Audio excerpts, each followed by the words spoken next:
एक जीवंत पार्क में जो खुश बच्चों और मधुर पक्षियों से भरा था, किटी एक ऊंचे पेड़ पर चढ़ना शुरू करती है। टॉमी हरे भरे मैदान में दौड़ता है, उसकी जीभ बाहर निकली हुई है। उसकी असीम ऊर्जा से भरी हुई एक फ्रिस्बी का पीछा कर रहा है।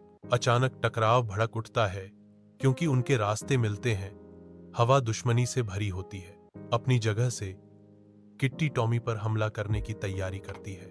किट्टी की महत्वाकांक्षी छलांग एक भद्दे गिरने में समाप्त होती है।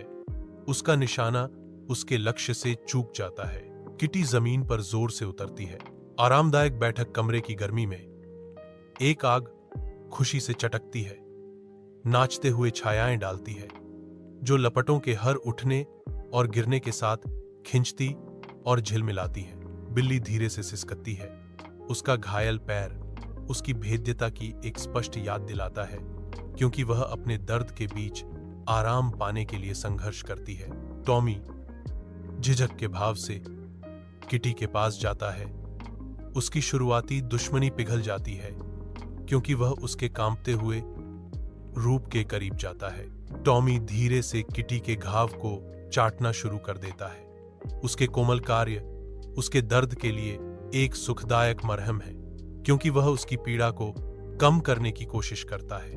किटी धीरे धीरे शांत हो जाती है। टॉमी की कोमल देखभाल के आगे समर्पण कर देती है, क्योंकि उसकी शांत करने वाली क्रियाएं उसे शांति और आश्वासन का एहसास दिलाती हैं।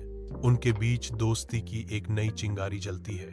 उनकी आंखें साथ और आपसी समझ के मूक वादे में बंद हो जाती हैं। जीवंत पार्क में किटी और टॉमी हंसी और दोस्ती में खोए हुए एक आनंदमय पल साझा करते हैं। किट्टी की हंसी गूंजती है, क्योंकि वह स्नेह से घोषणा करती है, तुम मेरे सबसे अच्छे दोस्त हो टॉमी। टॉमी समान रूप से प्रसन्न होकर गर्मजोशी से जवाब देता है, और तुम मेरी हो किट्टी।